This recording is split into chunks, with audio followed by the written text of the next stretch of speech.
The manner in which it was carried out seems to be related to his interest in killing someone in that way. Other than that, it seems to be an isolated incident with him being triggered by his having been suspended earlier in the day. Well, authorities have decided this is not a terror case. They say instead it was workplace violence. But Oklahoma state lawmakers in the Counterterrorism Caucus say those officials have rushed to judgment. One lawmaker saying the FBI may have feared creating a panic or a backlash against mosques. They say this clearly was terror. Joining me now to discuss it, Mary Ellen O'Toole. She's a retired senior FBI profiler and forensic behavior consultant. And Steve Rogers is a former member of the FBI's National Joint Terrorism Task Force and a retired police detective. Thank you both so much for being here. Steve, let me start with you on whether you think this was, in fact, terror. Megan, I believe this was a terrorist attack.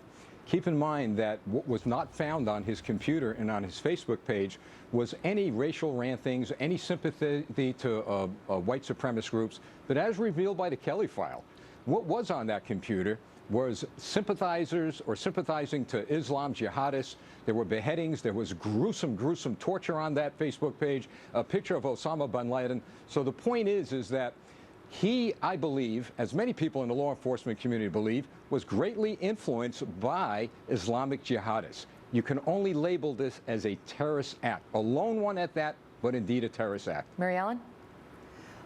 I agree that this was a terrorist act. It was terrifying. I mean, just listening to the narrative was chilling, and it was absolutely stunning.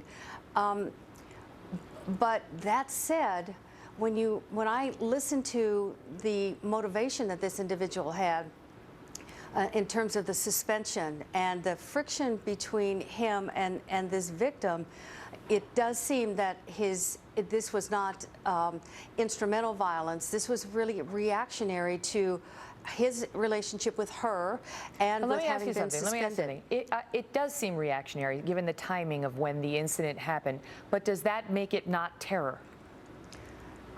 I think it's terrifying.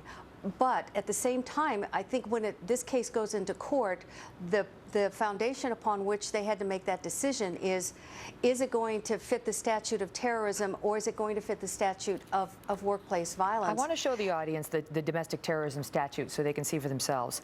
Domestic terrorism involves acts dangerous to human life that violate federal state law. Check, we got that. That appear intended to intimidate or coerce a civilian population. This is the potentially problematic one.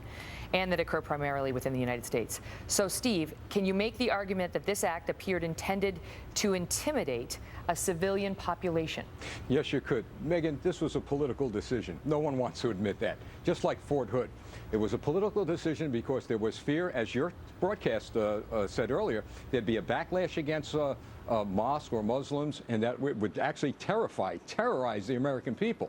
So that in itself tells you, because of that decision, that this was, in fact, a terrorist act. Mary Ellen, let me ask you, because the local DA, who I assume is proceeding in good faith, he seemed like a straight shooter, he comes out and says, I understand the Facebook page and the fascination with beheadings, but you know, it seemed like he had this dispute at work and then he just sort of went off and did it.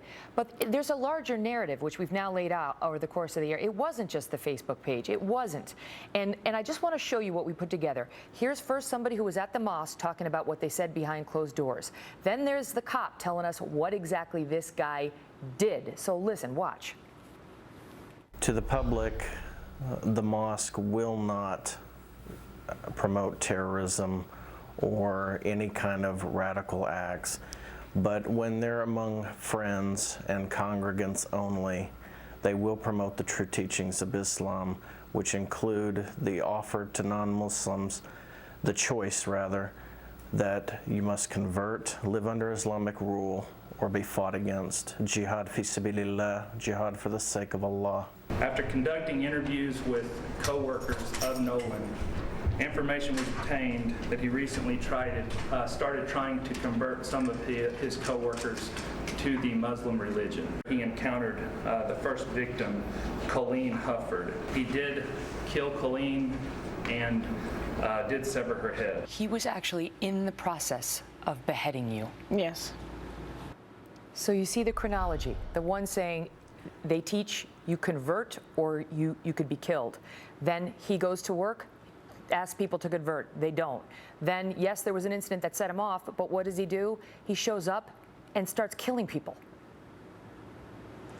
Influenced That's by... for Mary Ellen, sorry. I'm sorry. I mean, it's absolutely horrifying. But here's the behavioral assessment of this. You can have a radicalized terrorist who, for example, goes home and kills his spouse or comes to work and acts out violently. The fact that he has that in his background does not make every act of violence an act of terrorism. But I completely get the idea that this was really behaviorally an act of terror. And my position is that being able to present a strong motivation in court with all these other things brought in would be the best of really both worlds, so that the jury can understand really what made this guy tick. So many people would like to see the Charleston murders charged as an act of terror, and I completely understand that.